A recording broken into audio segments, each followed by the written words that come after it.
Amigas y amigos, bienvenidos a este espacio de negocios. Tengo la fortuna y el privilegio de que nos acompaña el día de hoy Leonel Chapa sobre un tema que ha sido de interés, sobre todo en los últimos años. El tema de las inversiones se ha puesto de moda, pero en específico, considero, de punto de vista muy personal, que una manera de invertir muy fácil es a través de un producto financiero que se llaman ETFs, ¿no? Y creo que ha circulado en redes sociales de estos famosos o estos influencers financieros, es algo que promueven mucho, y es por eso que me di la tarea de buscar a Leonel como experto en los ETFs. Leonel, ¿cómo estás? Muchas gracias, Francisco, y gracias por la invitación. La verdad, pues valoro mucho tu tiempo y te agradezco que te hayas tomado la molestia de invitarme a un espacio tuyo. Leonel, rápidamente, y así describiendo un poquito tu perfil, eres contador, tienes maestría en finanzas, pero ¿por qué sabes de ETFs? Bueno, mi primera experiencia con los ETFs, pues los escuché al final de la carrera, pero realmente no, en una clase que mencionaron tracks y me gustó mucho, pero yo nunca lo escuché como algo muy lejano a mí.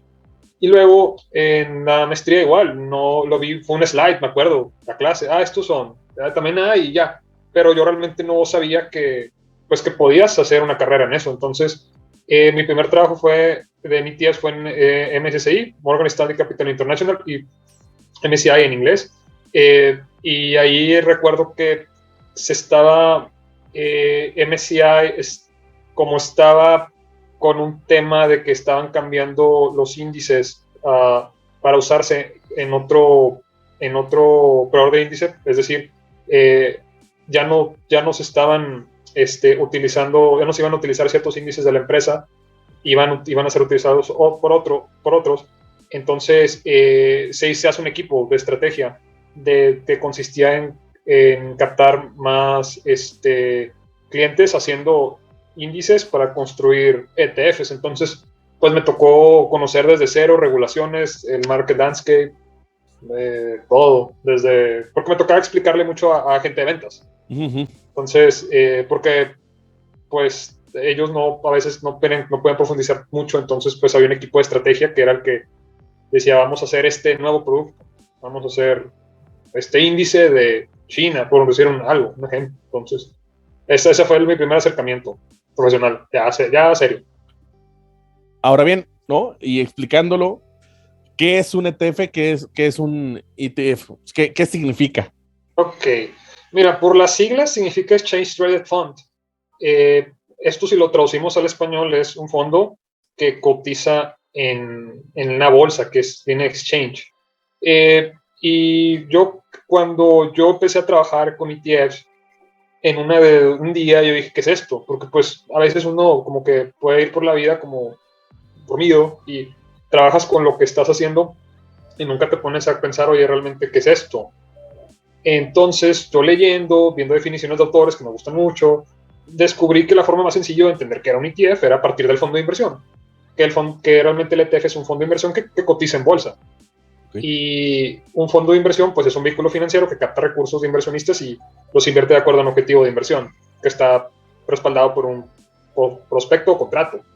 Y ese fondo, cuando cotiza en bolsa, se le llama ETF, porque un fondo de inversión tradicional no cotiza en bolsa. Entonces, esa es la gran diferencia, y esa diferencia es bastante significativa. Quizás es sencilla en el hablar, pero realmente es una diferencia bastante complicada, porque hacer que un producto financiero cotice en bolsa, en el 93, cuando sale el primer ETF en Estados Unidos exitoso, en el 91 salió el primero en Canadá, pero no despegó, eso creó una industria de prácticamente ahorita alrededor de $10 trillones. Entonces es bastante interesante como una pequeña diferencia, que es que cotiza en bolsa el fondo de inversión, pues haya creado prácticamente una maquinaria de empresas y de firmas que antes, pues la verdad es que no existirían. Simplemente mi trabajo no existiría.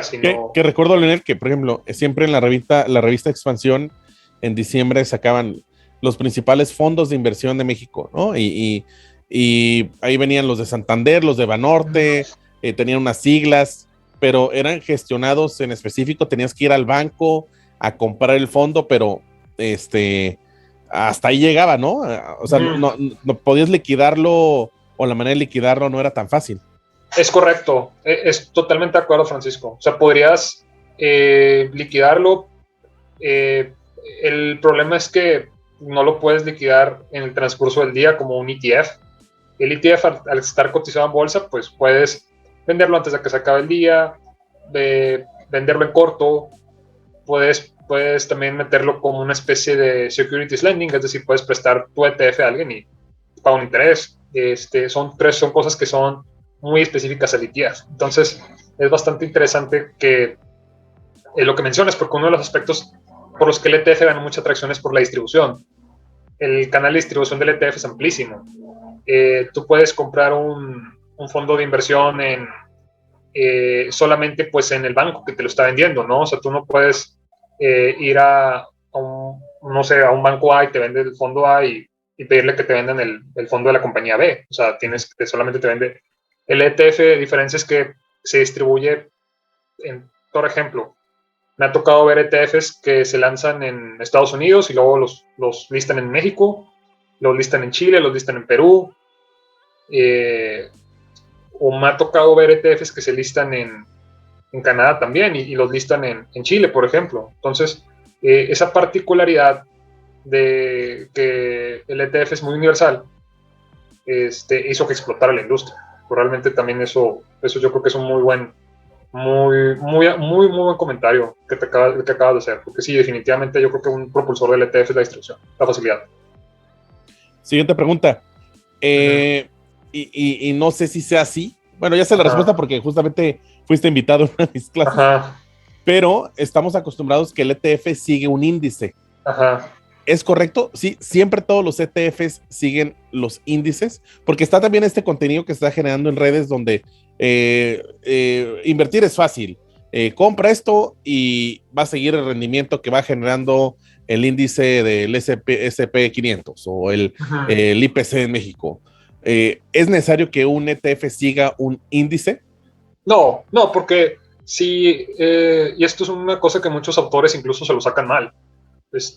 El problema es que cuando empezó el primer ETF todos los productos eran indizados. Okay.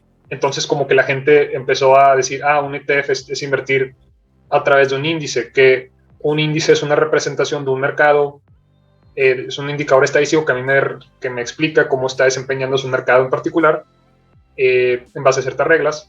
Y pues los ETFs realmente empezaron a ser como un espejo del índice, era una canasta de varias acciones, varias monedas, varios países. Entonces, la gente pues se quedó con esa idea de que el ETF era indizado. Pero la realidad es que el ETF también es activo, porque la definición de un fondo de inversión cotizado en la bolsa pues no dice si es pasivo, o sea, pues no es si sigue un índice o sigue un activo. Y ya hay muchos ETFs activos. La gran complejidad es que el ETF activo pues no fue muy popular en un principio porque el ETF activo lo que hace es el ETF es transparente, ¿sí? Entonces, tú todos los días como inversionista, tú puedes ver en el ETF, si tu ETF dice que invierte en empresas de tecnología, tú te puedes meter ahorita, vemos un ETF, no sé, uno que menciono mucho porque tiene empresas conocidas, el XLK, que tienes Apple, tienes Microsoft, te van a salir al principio. Cualquiera lo puede ver. El ETF activo, al ser un ETF, que el ETF es transparente, también, pues, y el detalle es que muchos administradores dicen, oye, pues yo no quiero, como dirán, yo no quiero enseñar de más, o sea, yo no quiero enseñar, yo no quiero que me roben mi estrategia. Estrategia de inversión, ¿no? Claro. Y como el tema es que es diario, pues yo puedo checar ahorita, oye, fíjate que vendieron esta empresa, ¿no? Oye, fíjate que compraron esta, ok, ya sé. Y después lo que se inventa es unas estructuras que se llaman ETFs no transparentes, que son ETFs activos, pero que bajo ciertas características, pues, tienen una especie de escudo, y ese escudo hace que pues, se protegen sus posiciones, no nadie las puede ver.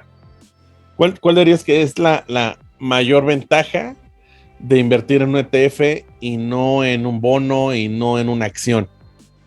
Pues, ok, en un bono o una acción, buena pregunta. Pues yo pienso que la gran ventaja es la diversificación. Okay. y que esa diversificación, porque si, por ejemplo, hay ETFs cuyo mercado secundario es difícil de accesar.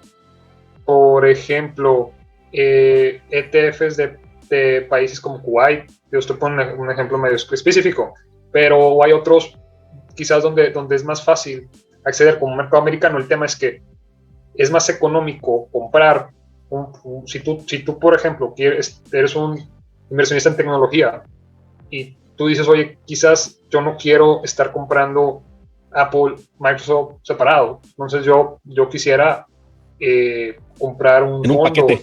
un paquete, exactamente. Yo pienso que la diversificación, y esa diversificación provoca que hay un caso bien interesante donde se ha puesto en evidencia que el ETF tiene un bid-ask spread, un precio de compra, la diferencia entre el precio de compra más alto y el precio de venta más pequeño, más chico que sus componentes individuales. Entonces, y esto pasa, por ejemplo, en mercados donde no hay mucha liquidez, como en mercados de bonos. Entonces, es una de las principales ventajas también que yo veo de decir, oye, pues la desventaja también que me gustaría incluir es que pues estás pagando una comisión, o sea, tú cuando compras un ETF, pues tienes que pagar una comisión que realmente a veces es muy pequeña. Entonces, puede que uno tienes que evaluar, oye, me conviene comprar el ETF, me cobra 0.09% de mi inversión, o yo mejor compro las 500 empresas del S&P 500 y me hago ahí bolas, ¿no? O sea, yo prefiero la primera, pues es como, pues por eso vas al dentista, ¿no? O sea, no, Sí, sí. por eso, o sea, no te lo haces tú mismo, tienes, yo creo que esa es la principal diversificación y ahorros operativos. Y por último, ¿no? A quienes nos están escuchando, algunos ejemplos o algunas sugerencias de ETFs a invertir. Ok, pues mira, yo siempre he pensado y lo he aprendido a la mala, que no por ser barato es bueno. Entonces, por ejemplo, cuando empezó este tema de Rusia, Ucrania, que ahorita pues está de moda y que yo recuerdo que hice análisis y los compartía con analistas y toda la gente con la que trabajaba, y yo decía, es que se me hace una locura que la gente esté comprando. ¿Por qué se me hace una locura? Porque yo, digo, no soy geopolítico, pero para mí mi idea que esto iba a acabar bastante sancionado Rusia. Entonces yo dije, me preocuparía donde listen los productos porque no hay liquidez del mercado secundario. O sea, lo van a cerrar. Entonces, ¿qué pasa? Uno de los ETFs ya casi perdió el 80% de su valor en un año. Entonces, es increíble.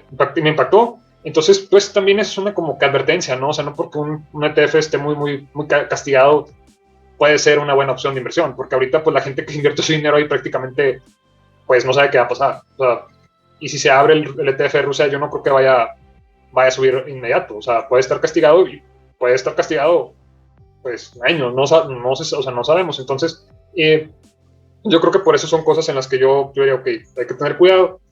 Ahorita con el tema, pues yo me gusta mucho a mí los ETFs de tecnología, como el XLK, soy fan, porque tienes ahí que Apple, tienes Microsoft, y las puedes comprar bastante. Es un ETF que es muy económico, o sea, realmente te sale mucho más barato comprar el ETF que invertir en las dos por tu cuenta. Oye, que también te ayudan a entender industrias. Por ejemplo, yo puse una dinámica en mi grupo y por ahí descubrieron este ETF que sigue a las empresas que están en el ecosistema de las mascotas y se llama POS, ¿no? Así como de huella. Ajá. Y lo que hace es que está invirtiendo en las empresas públicas que cotizan en la bolsa. En una solo arman este paquete que comentaste y sigue el crecimiento que pueda tener esta industria, ¿no? Sí, es correcto. También es una posibilidad. Puedes conocer nuevas industrias, tener nuevas ideas. Por ejemplo, yo el otro día vi un ETF que se me hizo bien curioso de empresas. Era un producto de Corea que se dedicaba a toda esta industria de no contacto, ¿no? No contact industry. Entonces yo no conocía pues esa terminología. O el metaverso también. Yo supe el metaverso por un ETF. Antes de que Facebook sacaron hubo un filing donde decían Metaverse. Y yo decía, ¿qué es esto? ¿No? O sea, entonces también, eso, como dices, conocer industrias, otros productos que a mí se me hacen interesantes, pues ahorita todo lo que tiene que ver con producción de gas, petróleo, que yo tenía sentimientos encontrados, porque hay una tendencia también de dejar de utilizar combustibles fósiles, de los fondos de inversión, de que ya no quiere muchos fondos alineados a lo que comentaba, sí, así, toda esta cuestión de energías renovables. Sí, yo creo que esas son mis tres recomendaciones. Una, no invertir barato, porque también hay que ver en qué se está invirtiendo. Y los otros dos, pues me gusta mucho tecnología porque tienen las compañías que están ahí, se me hacen que tienen muchos cash flow, muchos cash en sus reservas. Y la tercera, pues me gusta ahorita como posición táctica petróleo y pues los ETFs de bancos, porque con la subida de las tasas de interés son los que más van a ganar. Entonces yo creo que esas son mis tres recomendaciones. Por último, Leonel, ¿dónde te pueden localizar si tuviera más preguntas acerca de este ecosistema y de las inversiones en ETFs? Claro, yo les paso mi correo, leonelchapa@gmail.com. Ahí recibo cualquier pregunta, comentario, sugerencia, opinión. Encantado de hablar de esto. Me gusta mucho y pues para mí fue un game changer saber que podía yo comprar con un clic pues Japón y el mundo. Entonces yo soy fan, entusiasmado. Digo, también me gusta mucho también debatir, porque no en todos los casos los ETFs pues son buenos para el inversionista, ¿no? O sea, pero para alguien que va empezando, para mí es sensacional. O sea, definitivamente los ETFs deben formar parte del portafolio. Incluso hedge funds, por ejemplo, Bridgewater, Ray Dalio, tiene muchísimos billones en ETFs del oro, de mercados emergentes, porque es muy fácil entrar a tomar exposiciones. Pues, Leonel, muchísimas gracias por tu tiempo. Hombre, Francisco, muchas gracias a ti por tu espacio, te lo agradezco mucho y pues seguimos en contacto, que tengan muy bonita tarde. Igualmente, Leonel, y a todos, nos vemos en el siguiente episodio. Recuerden, este espacio de negocio intentamos explicar todo con manzanitas, como en este caso fue los ETFs. Nos vemos en la siguiente.